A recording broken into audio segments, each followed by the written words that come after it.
ایک مرتبہ ایک صاحب غوث پاک کی بڑی تعریف سن کے غوث پاک کے محلے میں آئے تو بڑی باؤنڈری تھی اسے، بڑی باؤنڈری، دیکھیں خالد صاحب بڑی باؤنڈری تھی، تو بولے یار یہ باؤنڈری کیسی ہے؟ بولے وہ کیا ہے؟ بولے وہ غوث پاک وہیں رہتے ہیں، وہ محل غوث پاک کا یہ باؤنڈری۔ تو کسی نے کہا اسی باؤنڈری میں غوث پاک کے گھوڑے بندھے رہتے ہیں، یہ غوث پاک کا استبل خانہ ہے، یہاں غوث پاک کے گھوڑے رہتے ہیں، کچھ بھیڑ بکرے بھی رہتے ہیں۔ اس نے کہا یار یہ تو ولی آدمی ہے، یہ اتنا شاہانہ مزاج، یہ گھوڑے اونٹ پال رکھے ہیں، یہ اتنی بڑی عمارت صرف ان کے جانوروں کے لیے۔ میں نے بڑی تعریف سنی تھی یار، درویش لوگ ہوتے ہیں ان سے کیا مطلب ہے پیسے ویسے سے؟ نہیں غوث پاک سے ملے، دل پھیکا ہو گیا۔ بولے نہیں یار یہ غوث پاک کی بڑی تعریف سنی تھی، لیکن نے بتائی اتنی بڑی بڑی باؤنڈری میں ان کے گھوڑے ہیں۔ اللہ کا ولی تو درویش ہوتا ہے اور وہ تارک دنیا ہوتا ہے۔ غوث پاک سے ملاقات نہیں کی، بغیر ملاقات کے واپس آ گئے۔ جب بغیر ملاقات کے واپس آئے نا تو بیمار پڑ گئے، بڑا علاج کیا، ٹھیک نہ ہوئے۔ جب ٹھیک نہ ہوئے تو کسی ماہر حکیم کے پاس گئے۔ بولے حکیم جی، بولے جی، بولے کہ وہ میں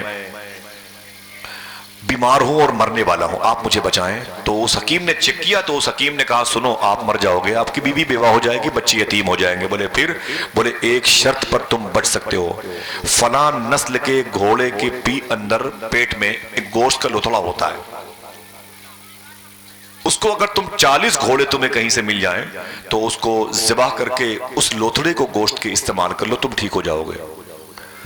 تو اس نے کہا یہ 40 گھوڑے کہاں ملیں گے؟ بولے یہ بادشاہوں کے پاس رہتے ہیں۔ بولے وہ مجھے کیوں دیں گے؟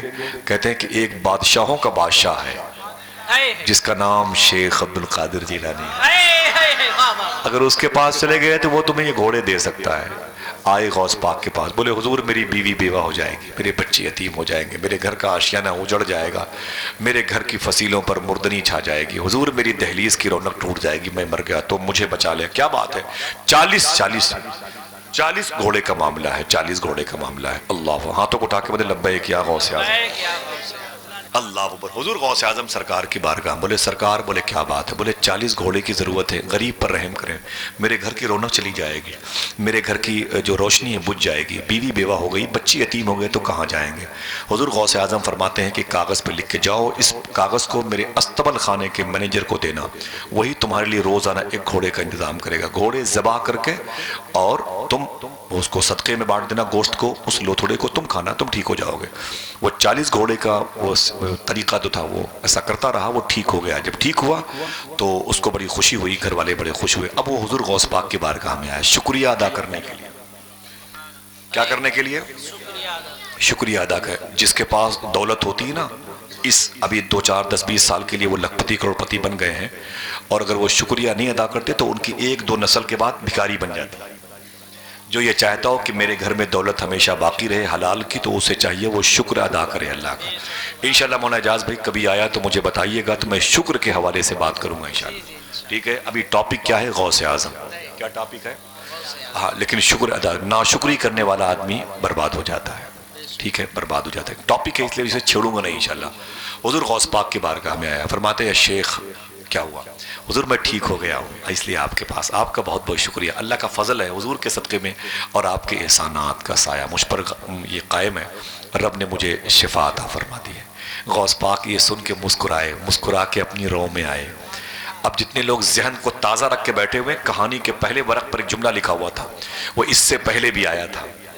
ہاں، غوث پاک سے بغیر ملاقات کیے چلا گیا، غوث پاک نے اسی کو ریورس کیا، فرمایا یہ بتا تیری طبیعت جب خراب تھی، اس سے پہلے جب ٹھیک تھی، طبیعت جب تیری ٹھیک تھی اس وقت بھی تو میرے محلے میں آیا تھا؟ کہا جی آیا تھا۔ غوث پاک فرماتے تو نے مجھ سے ملاقات کیوں نہیں کی؟ اس نے کہا حضور آیا تھا، یہ بڑی بڑی باؤنڈری دیکھ کر کے تو دل ٹوٹ گیا آپ کی طرف سے، آپ اللہ کے ولی ہیں، یہ استبل اتنا بڑا، اتنے قیمتی گھوڑے آپ نے پال رکھے ہیں، اس لیے میں آپ کی طرف سے میرا دل پھیکا ہو گیا تھا، میں واپس چلا گیا تھا۔ اتنا سنا تو سرکار غوث اعظم مسکرائے، فرماتے اب سمجھ میں آیا وہ گھوڑے میں نے تیرے لیے پال رکھے تھے۔ آئے ہائے